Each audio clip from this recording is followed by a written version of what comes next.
चलो, हम पहला चैप्टर में वर्ण पढ़ लिए थे, वर्ण के बारे में जान गए थे। वर्ण किसे कहते हैं, ठीक है, वर्णमाला किसे कहते हैं, स्पर्श व्यंजन कितने हैं, अंतःस्थ कितने हैं, इन सब के बारे में जानकारी हासिल कर लिए थे। उसका उच्चारण स्थान भी जान लिए थे। इसके बाद अब हम दूसरा चैप्टर है हिंदी व्याकरण में क्या, शब्द विचार, इसके बारे में पढ़ेंगे। इसमें सबसे पहले हम जानेंगे शब्द किसे कहते हैं, ठीक है। तो शब्द की परिभाषा क्या है, वर्णों या ध्वनियों के सार्थक मेल को शब्द कहते हैं।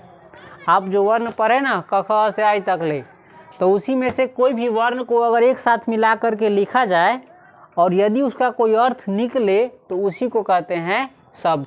यानी वर्णों के सार्थक मेल को, यानी कोई 2 गो 3 गो 4 गो वर्ण को मिला देंगे और सार्थक मेल यानी उसका कुछ ना कुछ अर्थ निकले, तो वैसे मेल को क्या कहेंगे, शब्द कहेंगे। जैसे इसमें देखिए 2 गो वर्ण मिलाया है, एगो घ और एगो र, तो ये दोनों मिलके बन गया घर और इसका कोई ना कोई अर्थ निकल गया। क्या, घर का मतलब आप लोग जानते हैं, घर का मतलब होता है ना जिसमें हम लोग रहते हैं। तो ये 2 गो वर्ण को मिलाने से क्या निकल गया, कोई ना कोई इसका अर्थ निकल गया, सार्थक अर्थ निकल गया। क्या बन गया 2 गो को मिलाने से, घर। तो इसी को क्या कहते हैं, शब्द। इसमें भी वर्ण मिला है कै गो, 3 गो 2 गो 3 गो, और तीनों को मिलाने से, मेल करने से यानी मिलाने से जिसका कुछ ना कुछ अर्थ निकले उसको शब्द कहते हैं। तो कमल का भी कोई ना कोई अर्थ निकला, एक फूल का नाम है, तो ये भी क्या है, शब्द है। इसमें भी वर्ण मिला है, मात्रा के साथ मिला है लेकिन वर्ण है।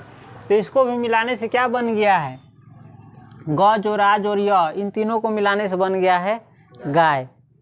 तो गाय का कोई ना कोई अर्थ है, एक जानवर का नाम है, पालतू जानवर का नाम।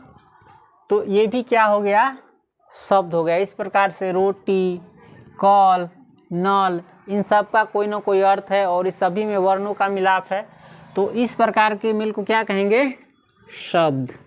समझ गया। और ऐसा मेल जिसका कोई अर्थ ना निकले, जैसे देखो क और ग, इसमें भी 2 गो वर्ण मिला क और ग, लेकिन इसका कोई अर्थ नहीं है, तो इसको हम शब्द नहीं कह सकते। जैसे नक, न और क को भी मिलाए, इसका भी कोई अर्थ है, कहेंगे नक माने क्या होता है, क्या होगा इसका अर्थ, कुछ नहीं, तो इसको हम शब्द नहीं कहेंगे। यानी वर्णों का ऐसा मेल जिसका कोई न कोई अर्थ हो, उसको क्या कहते हैं, शब्द। शब्द समझ गया। चलिए इसके बाद हम जानेंगे पद के बारे में। इसके बाद क्या पढ़ने वाले थे हम लोग, पद। शब्द के बारे में जान लिए थे। इसके बाद क्या है, पद। यही शब्द जो है ना, जब वाक्य में प्रयोग होता है और उसका कोई ना कोई अर्थ निकलता है तब क्या बन जाता है, पद। यही शब्द जब वाक्य में प्रयोग हुआ क्या बन जाएगा, पद। जैसे देख लो, घर पर जा, एक वाक्य बन गया, कुछ कहा जा रहा है, क्या कहा जा रहा है, घर पर जाने के लिए, तो ये वाक्य बन गया। तो वाक्य में आने से यही घर क्या बन गया, पद बन गया। और यही जब अकेले था तो क्या था, शब्द, और वाक्य में आने से बन गया पद। तो पद भी समझ गया। इसमें 3 गो पद है, 1 2 3, समझ गया। इसमें भी ये अभी क्या है, ये किसी वाक्य में नहीं है, ये अभी शब्द है ये सिर्फ। और यही जब वाक्य बनकर आएगा, वाक्य में ये आएगा तो क्या बन जाएगा, पद। जैसे रोटी खा, कुछ कहा जा रहा है करने के लिए, वाक्य है, तो इसमें रोटी क्या बन गया, पद, क्योंकि ये वाक्य में आया और अर्थवाचक बनकर के आया, यानी इस वाक्य का कोई ना कोई अर्थ है। जैसे रोटी खा, इसमें पद है, 2 गो पद है, एगो रोटी है और एगो खा है। इसी प्रकार से कल रविवार है, इसमें कल क्या था, शब्द, और इसमें क्या बन गया, कल, क्योंकि कुछ कहा जा रहा है कल के बारे में, कल कौन सा दिन है, रविवार है।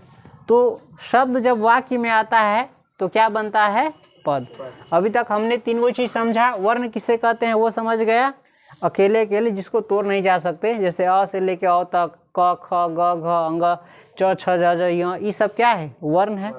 और यही वर्ण जब मिलता है, 2 गो 3 गो 4 गो 5 गो, या जो भी मिल करके एक अर्थवाचक कोई अति बनता है, जब उसको मिलाओगे तो अगर उसका कोई ना कोई अर्थ निकलेगा तब वो क्या बनता है, शब्द। जैसे ये वो है ना, ये क्या है, च, एक वर्ण है, इसमें एक और वर्ण मिलाएंगे कोई, क्या, चक। तो दो गो वर्ण को मिलाने से क्या बन गया, शब्द बन गया। अकेले था च तो वर्ण था, दो गो को मिलाए और इसका कोई अर्थ निकला तो बन गया शब्द। और इसमें वाक्य में अगर प्रयोग कर देंगे इसका आम चक, तब ये दोनों क्या बन गया, पद बन गया। तो शब्द और वर्ण और पद समझ गया। अब हम जानेंगे शब्द के प्रकार, शब्द कितने प्रकार के होते हैं। फिलहाल इसको उतार लो।